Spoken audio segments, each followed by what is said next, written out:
देखो, सबसे पहले मैं इस क्लास की कुछ बातें बता देता हूँ, हम कैसे इस क्लास को आगे लेके चलेंगे, क्या इसका मॉड्यूल रहने वाला है।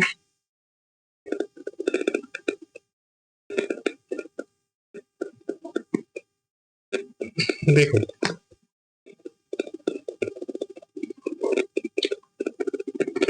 सबसे पहले तो ये जो क्लास होगी इसका डेली टाइमिंग तो यही रहेगा, 4 से 5 PM। इस टाइम में कोई दिक्कत तो नहीं है शाम को। चलो, और देखो क्लास इस पे गूगल मीट पे तो लाइव चल ही रही है।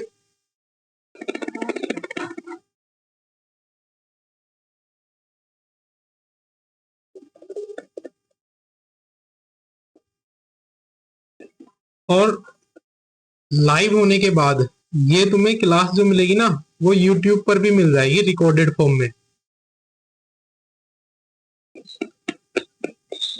और ये लगभग लगभग 2 क्लास तो तुम्हें ऐसे ही मिल जाएंगी जिसे कोई भी देख सकता है यूट्यूब पे रिकॉर्डेड फॉर्म में। उसके बाद मैं तुमसे तुम्हारी ईमेल आईडी लूंगा, और ईमेल आईडी लेने के बाद मतलब जिस फोन से भी तुम यूट्यूब चलाते हो, जिस फोन से भी क्लास लेते हो, उस फोन की मुझे तुम अपनी ईमेल आईडी देना।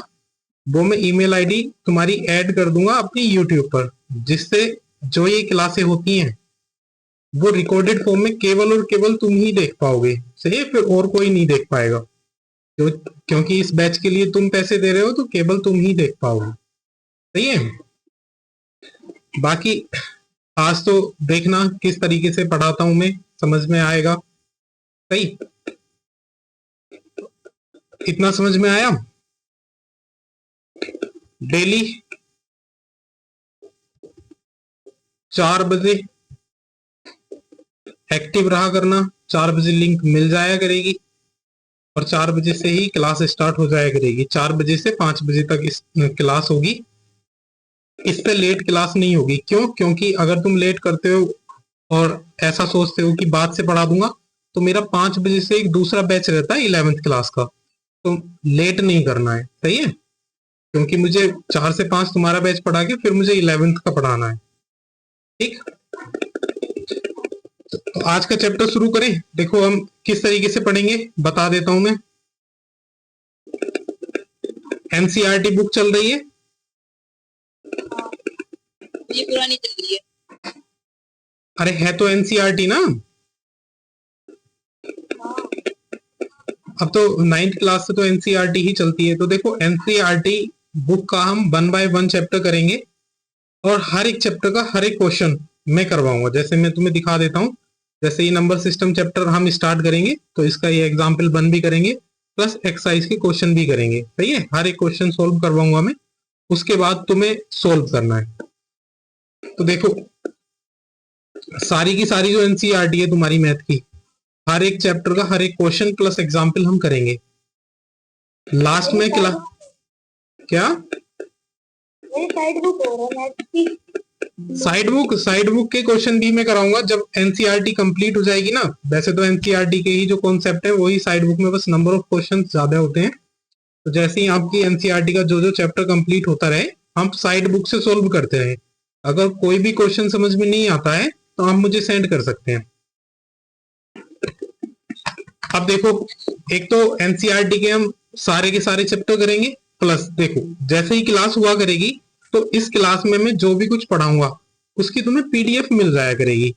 जो भी मैं पढ़ा रहा हूँ उसकी पीडीएफ तुम्हें तुम्हारे मोबाइल पे मिल जाएगी, जिससे तुम बाद में भी देख सकते हो कि ये क्वेश्चन किस तरीके से कराया गया था। पीडीएफ से समझ में नहीं आता है तो आप क्लास से देख सकते हैं, यूट्यूब पर आप क्लास मिल जाएगी ये रिकॉर्डेड, उससे भी देख सकते हैं। मतलब आप इस क्लास को रिपीट कर सकते हैं। सही है, मल्टीपल टाइम्स इसको देख पाओगे। ये समझ में आया। तो चलो अब हम स्टार्ट करते हैं आज का चैप्टर, नंबर सिस्टम। मुझे ये बताओ, नंबर सिस्टम के बारे में जानते हो क्या होता है नंबर सिस्टम?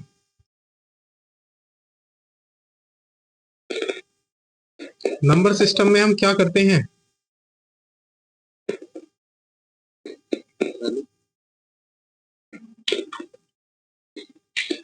देखो बेसिकली हम नंबर सिस्टम में नंबर्स के बारे में पढ़ते हैं। अब देखो मैथ है तो मैथ में नंबर्स जरूरी है और नंबर्स को हम पढ़ेंगे, और नंबर्स को अच्छे से पढ़ने के लिए बनाया गया है नंबर सिस्टम, सही है, जिसमें हम नंबर्स को डिवाइड कर लेते हैं जिससे वो पढ़ने में आसान हो जाए, सही है। नंबर्स के बारे में जानते हो कितने नंबर्स होते हैं? देखो जो नंबर्स होते हैं वो नंबर लाइन पर माइनस इंफिनिटी से और बीच में जीरो भी आता है और इंफिनिटी तक जाते हैं, इसके बीच में सारे नंबर आ जाते हैं, सही है। अब हमने नंबर सिस्टम को डिवाइड किया है ताकि हम नंबर्स को इजीली पढ़ पाए। तो देखो नंबर सिस्टम को हमने कितने पार्ट में डिवाइड किया है,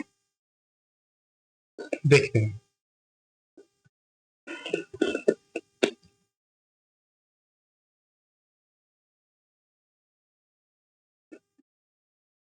सबसे पहले हमने नंबर सिस्टम में नंबर को दो पार्ट में डिवाइड किया है। एक को बोलते हैं रियल नंबर, यहीं से समझते हुए चलना क्योंकि पहली एक्सरसाइज में जो क्वेश्चन है वो यहीं से है, और दूसरा जो है वो है हमारा इमेजिनरी नंबर।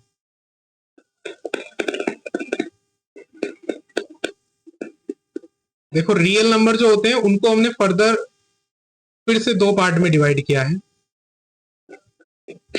जिसको हम बोलेंगे, एक पार्ट होता है इरेशनल नंबर और दूसरा पार्ट होता है रेशनल नंबर।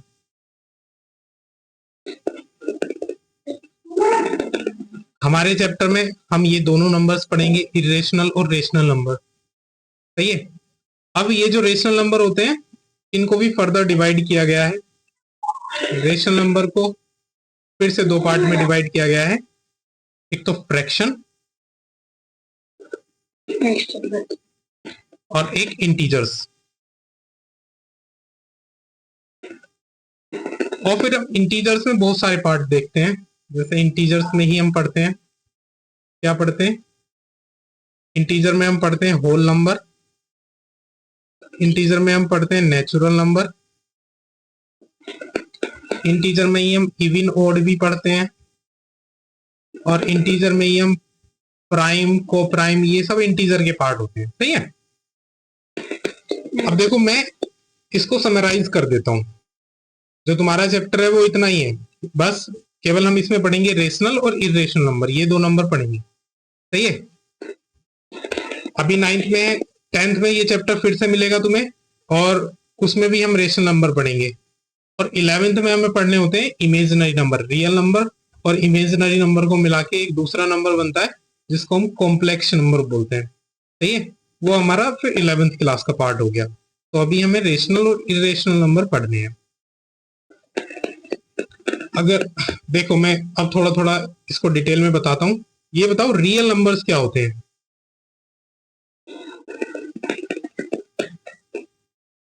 अगर तुम डेफिनेशन याद रखना चाहते हो तो इस तरीके से याद रख सकते हो, ऐसे नंबर जिनका भी स्क्वायर करने पर हमें पॉजिटिव वैल्यू मिलती है वो सारे के सारे नंबर रियल नंबर कहलाते हैं। जैसे अगर मैं -7 का स्क्वायर करूंगा तो पॉजिटिव 49 मिलेगा, और 7 का स्क्वायर करूंगा तब भी हमें 49 मिलेगा। तो ऐसे नंबर जिनका स्क्वायर करने पर पॉजिटिव वैल्यू मिल रही है, 49 भी पॉजिटिव वैल्यू है और ये भी पॉजिटिव वैल्यू है, तो ये नंबर्स क्या कहलाएंगे? Real numbers. अब देखो आगे आते हैं इमेजिनरी नंबर। इमेजिनरी नंबर इनके जस्ट उल्टे होते हैं, ऐसे नंबर्स जिनका स्क्वायर करने पर हमको निगेटिव वैल्यू मिलती है उसको हम इमेजिनरी नंबर्स बोलते हैं। कोई एग्जाम्पल मुझे बता सकते हो कि जिसका मैं स्क्वायर करूं मुझे निगेटिव वैल्यू मिले? हमने तो ये पढ़ा हुआ है किसी भी नंबर का अगर स्क्वायर करते हैं चाहे वो निगेटिव हो चाहे पॉजिटिव हो वो ऑलवेज पॉजिटिव आता है। लेकिन मुझे कोई ऐसे नंबर बताओगे जिनका स्क्वायर करने पर मुझे निगेटिव वैल्यू मिले? देखो मैं बताता हूं। मैंने अंडर रूट में -5 लिखा और इसका स्क्वायर किया, तो ये जो स्क्वायर है ये अंडर रूट को तो काट देगा लेकिन क्या बचेगा? -5। तो ये जो हमारा अंडर रूट -5 है ये कैसा नंबर है? एक इमेजिनरी नंबर। समझ में आया? तो इमेजिनरी नंबर को हम इस तरीके से भी याद रख सकते हैं कि अंडर रूट के अंदर जो भी निगेटिव में नंबर्स होते हैं उनको हम इमेजिनरी नंबर्स बोलते हैं। सही है? अंडर रूट के अंदर जो भी निगेटिव में लिखे हुए नंबर्स होते हैं उनको हम इमेजिनरी नंबर बोलते हैं। तो क्या रियल नंबर और इमेजिनरी नंबर क्लियर है? डेफिनेशन अगर पूछी जाए तुमसे तो रियल नंबर वो हो जाएंगे जिनका स्क्वायर करने पर हमको पॉजिटिव वैल्यू मिलती है, और इमेजिनरी नंबर वो हो जाएंगे जिनका स्क्वायर करने पर हमको निगेटिव वैल्यू मिलती है। ठीक है, अब देखो रेशनल नंबर को हमने फर्दर डिवाइड किया है इरेशनल नंबर और रेशनल नंबर में। पहले हम रेशनल नंबर को पढ़ेंगे। देखो रेशनल नंबर वो नंबर होते हैं जिनको हम फ्रैक्शन में लिख सकते हो। फ्रैक्शन मतलब फ्रैक्शन में लिखने का तरीका होता है पी अपॉन क्यू। यहाँ पे पी जो होता है वो किसी भी फ्रैक्शन की न्यूमिनेटर को रिप्रेजेंट करता है, और क्यू जो होता है वो उसी फ्रैक्शन के डिनोमिनेटर को रिप्रेजेंट करता है। तो अगर हम किसी भी नंबर को पी अपॉन क्यू की फॉर्म में लिख पा रहे हैं तो उसको हम रेशनल नंबर बोल देंगे। लेकिन एक कंडीशन होनी चाहिए कि यहां पर जो क्यू है वो 0 के इक्वल नहीं होना चाहिए। सही है? अभी ये बताऊंगा मैं आगे क्यों नहीं होना चाहिए 0 के इक्वल। बस मैं एक ओवरव्यू दे रहा हूं कि क्या होते हैं ये नंबर्स। इरेशनल नंबर वो होते हैं जिनको हम पी अपॉन क्यू की फॉर्म में नहीं लिख सकते। अभी के लिए इतना समझ में आया? ये मैंने 4 नंबर आपको बताए, चारों समझ में आए? रियल नंबर, इमेजिनरी नंबर, हाँ बताओ। इरेशनल नंबर दोबारा बताना। अभी हम इरेशनल नंबर और रेशनल नंबर को ही डिटेल में पढ़ेंगे। अभी जो हमारा अगला टॉपिक है वो रेशनल नंबर ही है, और फिर इसके बाद इरेशनल नंबर। तो हम इनको डिटेल में पढ़ने वाले हैं। अभी मुझे ये बताओ कि आपको रियल नंबर और इमेजिनरी नंबर समझ में आए? चलो अब आगे बढ़ते हैं हम रेशनल नंबर्स पर। देखो रेशनल नंबर्स क्या होते हैं। रेशनल नंबर वो नंबर होते हैं जिसको हम P अपॉन Q की फॉर्म में लिख सकते हो। P अपॉन Q मतलब फ्रैक्शन ना, कोई भी फ्रैक्शन होती है उसमें एक न्यूमिनेटर होता है और एक डिनोमिनेटर होता है। यहाँ पे जो P होता है उसको हम न्यूमिनेटर बोलते हैं, और जो Q होता है उसको हम डिनोमिनेटर बोलते हैं। एक कंडीशन होनी चाहिए इसमें कि जो Q है मतलब जो डिनोमिनेटर है वो 0 नहीं होना चाहिए। क्यों नहीं होना चाहिए इसको देखते हैं। अच्छा, मैंने कोई भी एक फ्रैक्शन ली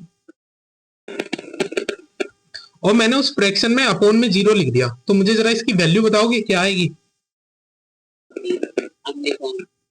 इसको बोलते हैं अगर किसी भी फ्रैक्शन में डिनोमिनेटर में 0 आ जाता है तो हम उसको बोलते हैं नॉट डिफाइंड। मतलब वो मैथ में टर्म डिफाइन ही नहीं है, पता ही नहीं है कि इसका आंसर क्या आएगा। अगर किसी भी फ्रैक्शन में नीचे 0 आ जाता है तो। इतनी बात समझ में आई? अब जब इसमें डिनोमिनेटर में नीचे 0 आ गया तो इसका तो आंसर ही हमको नहीं पता, ये नॉट डिफाइंड बन गया। तो इधर अगर सेम रेशनल नंबर में बीच में 0 सॉरी नीचे 0 आ जाएगा डिनोमिनेटर में, तो ये वाला नंबर भी तो नॉट डिफाइन हो जाएगा। अब जब हम इस नंबर को डिफाइन ही नहीं कर सकते तो हम इसको रेशनल नंबर भी नहीं बोल सकते। इसीलिए किसी भी फ्रैक्शन में डिनोमिनेटर में 0 नहीं आना चाहिए। समझ में आया? और अगर हम किसी भी नंबर को फ्रैक्शन में लिख पा रहे हैं तो उस नंबर को हम रेशनल नंबर बोल देंगे। जैसे मुझे ये बताओ 2.1 क्या रेशनल नंबर है? क्या इसको हम फ्रैक्शन में लिख सकते हैं? देखो हमने ये देखा है अगर हम पॉइंट हटाएंगे तो नीचे 10 लगा देंगे, तो क्या ये इस तरह से बन गया 21/10? तो देखो ये एक न्यूमिनेटर हो गया, ये डिनोमिनेटर हो गया, एक फ्रैक्शन बन गई, तो हम बोल सकते हैं कि ये एक रेशनल नंबर है। चलिए आगे जरा मुझे ये बताओ, ये तो चलो एक पॉइंट वाला सवाल था, मुझे ये बताओ मैंने केवल ओनली 7 लिखा, तो क्या 7 एक रेशनल नंबर है? देखो अगर कोई भी नंबर है, क्या अगर मैं डिनोमिनेटर में 1 लिख दूं तो क्या उस फ्रैक्शन पर कोई फर्क पड़ता है? नहीं, डिनोमिनेटर में 1 लिखने से किसी भी फ्रैक्शन पर कोई फर्क नहीं पड़ता। अगर मैं 7 के अपॉन में 1 लिख दूं तो यहाँ पे ये 7/1 हो गया। अब ये फ्रैक्शन बन गई, और अब ये फ्रैक्शन बन गई तो हम बोल सकते हैं कि ये एक रेशनल नंबर है। समझ में आया? एक एग्जाम्पल और लेते हैं। मुझे ये बताओ 22/7 रेशनल नंबर है या नहीं?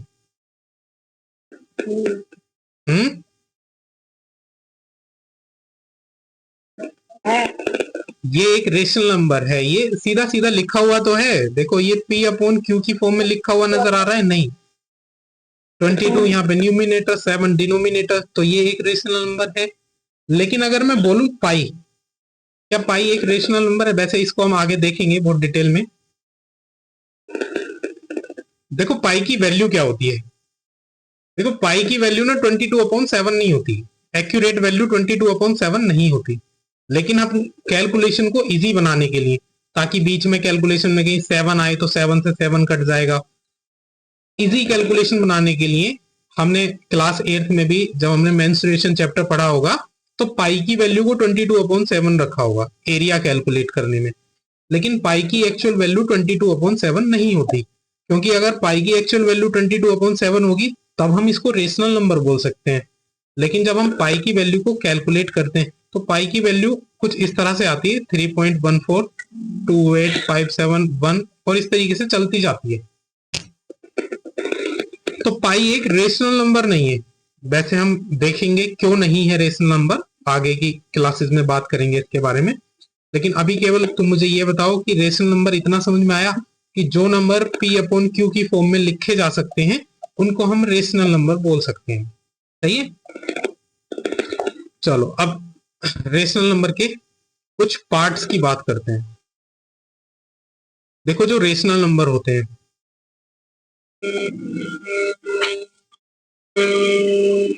ये जो रेशनल नंबर होते हैं इनको कितने पार्ट्स में डिवाइड किया गया है?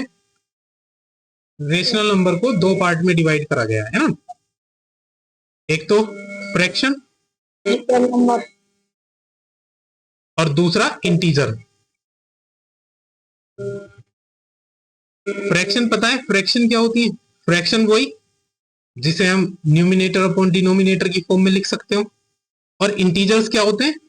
इंटीजर्स जो नंबर लाइन पर माइनस इंफिनिटी से लेकर के और प्लस इंफिनिटी तक के जितने भी नंबर्स होते हैं ना उनको हम इंटीजर्स बोलते हैं, सही है। अब देखो मैं एक नंबर लाइन ड्रॉ करता हूं, तो नंबर लाइन पर ये हो गया माइनस इंफिनिटी और बीच में होगा 0, फिर इधर 1 2 3 इस तरीके तक काउंटिंग जाएंगी और इधर होगा प्लस इंफिनिटी, इधर निगेटिव में काउंटिंग चलती है। अब देखो ये सारे क्या हैं? ये है इंटीजर्स। अब ये इंटीजर्स है। अब देखो इंटीजर्स को हमने फिर से डिवाइड करा। इंटीजर्स को हमने कैसे डिवाइड करा? देखो अगर हम केवल 1 से लेकर के और इंफिनिटी तक के नंबर्स को देखेंगे, 1 से और इंफिनिटी तक के नंबर्स, तो 1 से इंफिनिटी तक के नंबर्स कहलाते हैं नेचुरल नंबर। समझ में आई बात? 1 से इंफिनिटी तक के नंबर्स कहलाते हैं हमारे नेचुरल नंबर। लेकिन अगर हम 0 को भी ऐड कर दें तो 0 से काउंट करना शुरू करें, 0 से इंफिनिटी तक अगर काउंट करें हम, तो 0 से इंफिनिटी तक के जो नंबर्स कहलाते हैं वो नंबर्स कहलाते हैं होल नंबर। तो ये समझ में आया कि होल नंबर कितने होते हैं? होल नंबर होते हैं 0 से और इंफिनिटी तक के। और अगर नेचुरल नंबर की बात करी जाए तो जो नेचुरल नंबर होते हैं वो होते हैं 1 से इंफिनिटी तक। ये दोनों नंबर समझ में आए। अब मैं एक चार्ट बना देता हूं, जो तुम्हें चार्ट याद रखना है, पहले भी बना दिया है हमने, एक बार और बना देता हूं। देखो जो हमने रियल नंबर पढ़े थे, हमने नंबर्स को दो कैटेगरी में डिवाइड करा था, एक तो रियल नंबर और एक इमेजिनरी नंबर। तो हम रियल नंबर से चार्ट बनाएंगे, सही है। रियल नंबर से देखो रियल नंबर्स को हमने कैसे डिवाइड करा था। रियल नंबर्स को हमने दो तरह से डिवाइड करा था। सबसे पहले इरेशनल और दूसरा रेशनल। रेशनल को फिर से हमने डिवाइड करा था। कैसे डिवाइड करा था? देखो एक तो हमने फ्रैक्शन में डिवाइड करा था इंटीजर और एक इंटीजर में डिवाइड करा था। इंटीजर को हमने फिर से डिवाइड किया। कैसे डिवाइड करा? इंटीजर में एक तो होल नंबर होते हैं, नेचुरल नंबर होते हैं, इवन और ऑड इवन ऑड भी होते हैं, प्राइम को प्राइम भी होते हैं, है ना। ये सारे नंबर होते हैं इंटीजर के अंदर। इस चार्ट को याद रखना है, इस चार्ट से तुम्हारे क्वेश्चंस पूछे जाएंगे। सही है। देखो क्वेश्चन कैसे पूछेगा मैं बता देता हूं। ये एग्जाम्पल नंबर 1 है, इसको बताओ जरा, क्या ये चार्ट याद हुआ? इस चार्ट को एक बार देखो, फिर इस चार्ट से ही रिलेटेड हम क्वेश्चंस करेंगे। एक बार इस चार्ट को देख लो, अब क्वेश्चन करते हैं। देखो ये पहला क्वेश्चन है, क्या जितने भी होल नंबर्स होते हैं वो सारे के सारे नेचुरल नंबर्स होते हैं? फॉल्स। देखो जो होल नंबर होते हैं वो किसके अंडर में आते हैं? जो होल नंबर होते हैं वो तो इंटीजर के अंडर आते हैं ना। जितने भी होल नंबर होते हैं वो इंटीजर होते हैं। क्या होल नंबर नेचुरल नंबर के अंडर आ रहे हैं क्या? नहीं। तो इसका आंसर क्या हो जाएगा? नो। जितने भी होल नंबर्स होते हैं वो इंटीजर के अंदर आते हैं। ये समझ में आया क्वेश्चन? चलो अब देखो ये दूसरा क्वेश्चन दिया हुआ है, every integer is a rational number. क्या हर एक इंटीजर रेशनल नंबर होता है? देखो चार्ट में, देखो ये इंटीजर है और जितने भी इंटीजर हैं वो रेशनल नंबर के अंडर आ रहे हैं। तो हम बोल सकते हैं कि जितने भी इंटीजर होंगे वो रेशनल नंबर होंगे। समझ में आया? तो इस क्वेश्चन का आंसर हम क्या लिख सकते हैं? यस। लास्ट वाला क्वेश्चन देखो, every rational number is a integer. क्या सारे रेशनल नंबर इंटीजर होते हैं? देखो क्या रेशनल नंबर सारे इंटीजर होते हैं? नहीं, रेशनल नंबर तो फ्रैक्शन भी तो हो सकते हैं और इंटीजर भी हो सकते हैं। तो हम इसका आंसर क्या लिखेंगे? नो। समझ में आए ये तीनों क्वेश्चन? ये एनसीईआरटी के बुक का जो फर्स्ट एग्जाम्पल है वो है। सही है। चलो दूसरे टाइप के क्वेश्चन पे हम चलते हैं। अब हम रेशनल नंबर्स के बीच में रेशनल नंबर को कैसे फाइंड कर सकते हैं?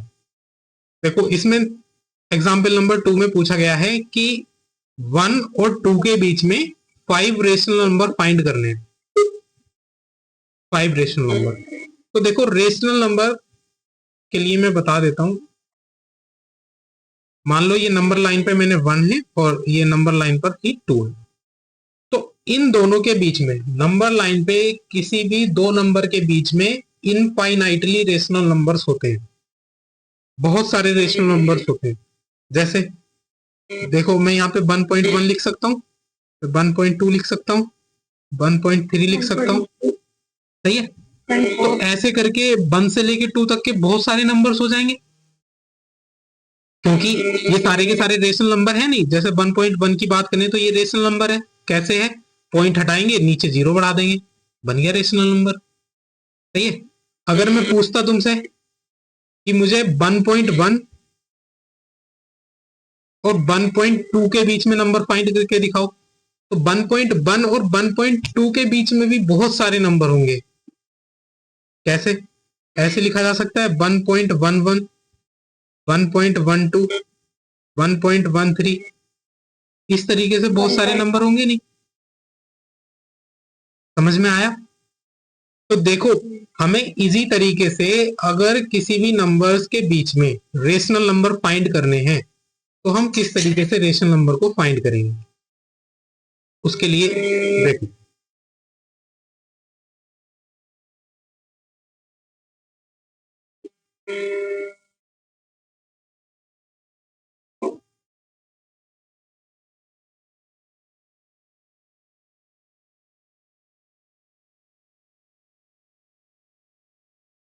इसमें एक चीज ध्यान रखनी है कि जितने भी रेशनल नंबर फाइंड करने के लिए बोला जाए, यहाँ पे कितने रेशनल नंबर फाइंड करने के लिए बोला है? 5। 5 से एक ज्यादा नंबर लेना है। 5 से एक ज्यादा नंबर क्या है? 6। पहले ये दोनों नंबर यहाँ पे लिख लेने हैं। एक नंबर है 1 और एक नंबर है 2। सही है। इन दोनों नंबर्स में जितने नंबर्स भी फाइंड करने को बोला जाए उससे एक ज्यादा नंबर लेना है। 5 से एक ज्यादा हो जाएगा 6। उस 6 से इस नंबर में ऊपर भी और नीचे भी मल्टीप्लाई कर देनी है। समझ में आया? 6 से इसी नंबर में ऊपर भी और नीचे भी मल्टीप्लाई कर देंगे तो क्या बनेगा? ये देखो ये तो बन जाएगा 6/6। और ये कितना बन जाएगा 12/6 12/6। अब देखो इसके बीच में तुम्हें कंटिन्यूअसली रेशनल नंबर मिल जाएंगे 5। देखो 6/6 से 12/6 के बीच में कितने रेशनल नंबर हैं? एक तो हो जाएगा 7/6, एक हो जाएगा 8/6, एक हो जाएगा 9/6, 10/6 और 11/6। देखो इन दोनों नंबर्स के बीच में ये रेशनल नंबर हमको मिल गए। यही तरीका होता है इजी वे में किन्हीं भी दो नंबर्स के बीच में रेशनल नंबर फाइंड करने का। समझ में आया तरीका? एक्सरसाइज में इस तरह के क्वेश्चंस हैं, सही है। अभी हम एक्सरसाइज में करेंगे उस तरह के क्वेश्चन। देखो एक्सरसाइज पे चलें। एक्सरसाइज 1 के लिए इतना इनफ है। अब देखो एक्सरसाइज 1 में जो पहला क्वेश्चन है तुम्हारा, पहला क्वेश्चन यही है, मुझे इसका आंसर बताओ, क्या 0 रेशनल नंबर हो सकता है?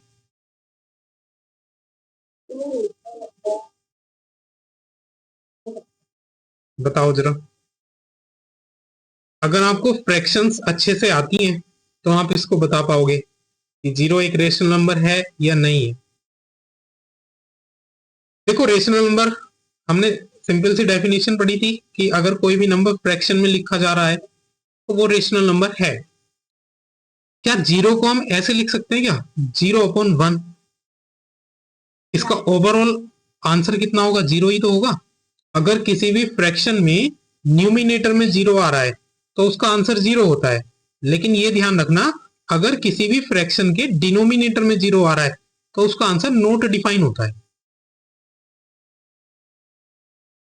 लेकिन हमें तो 0 पूछा है, क्या 0 एक रेशनल नंबर है? तो हम लिख देंगे यस।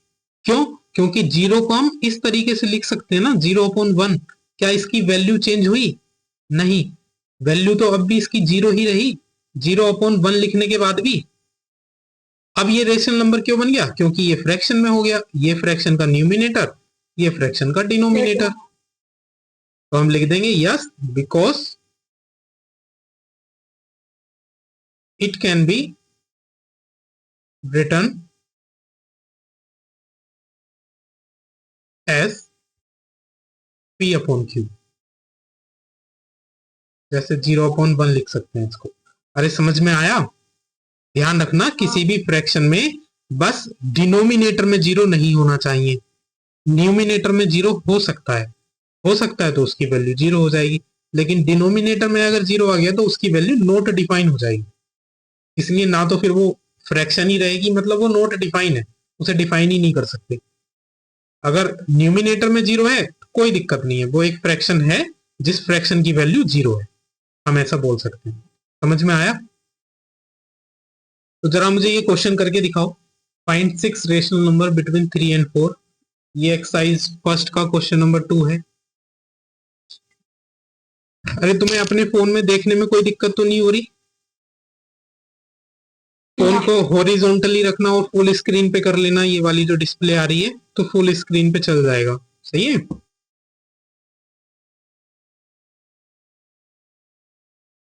जगह 3 है तो फिर इस पर 3/6 लिखेंगे ना।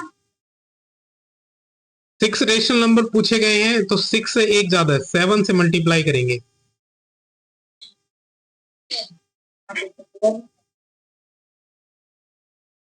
हाँ भाई वर्णित कारण, तुम क्या कर रहे हो? दोनों तुम कर नहीं रहे क्वेश्चन सोल्व? ये कर रहे हैं। करो करो।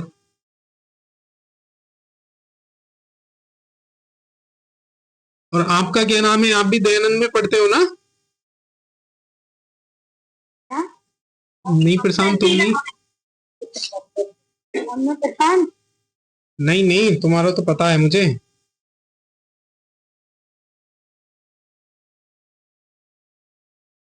करके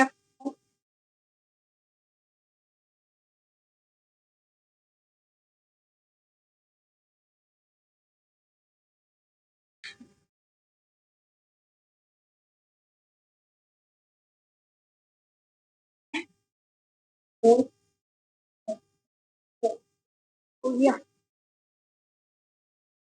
चलो अभी चेक करना, पहले सभी अपना कर लो, मैं कराऊंगा इसका सॉल्यूशन, चेक करना।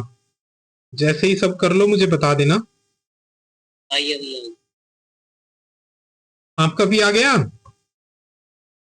आ रहा है। करो सोल्व। आपका नाम क्या है, मुझे नाम बताओ अपना। सही। अच्छा, उन्नति। ओके।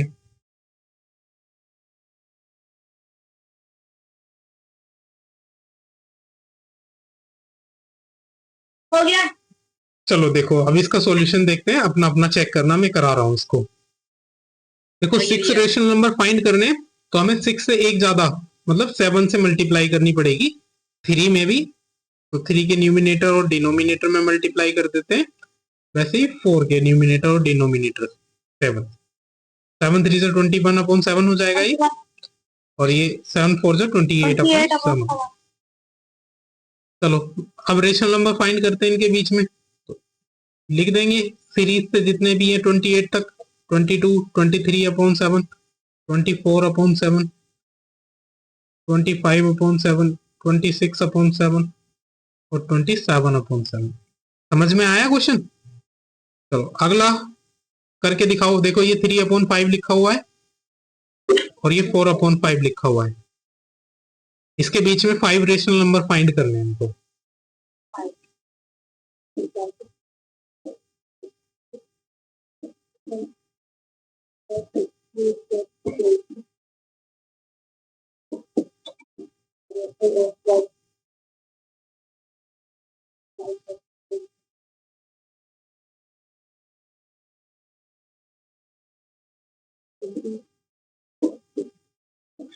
आ गई। सभी ने कर लिए? कर लिया भैया। चलो देखो, देखते हैं फिर इसका सॉल्यूशन। देखो, 5 रेशनल नंबर पूछे हैं तो 6 से मल्टीप्लाई करेंगे। 3/5 में भी 6 से मल्टीप्लाई करेंगे ऊपर नीचे,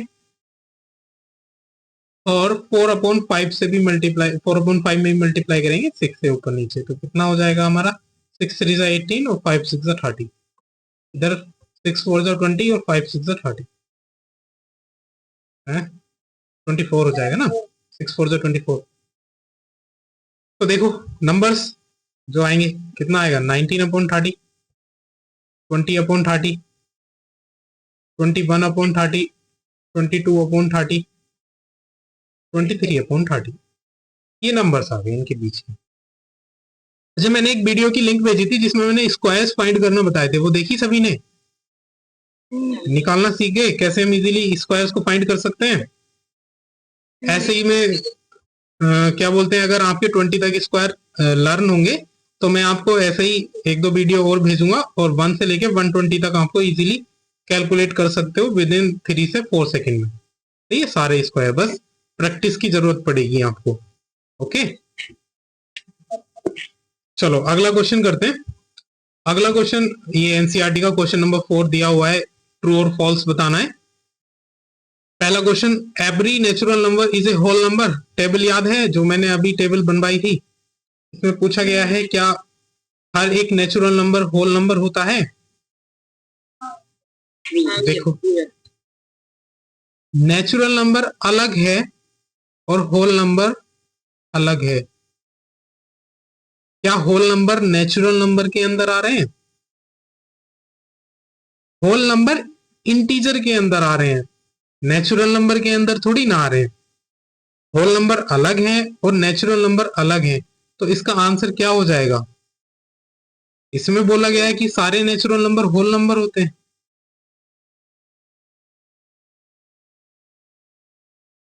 एक बात और देखो जरा, मैंने एक बात और लिखवाई थी, कहां गया ये? होल नंबर कहां से होते हैं?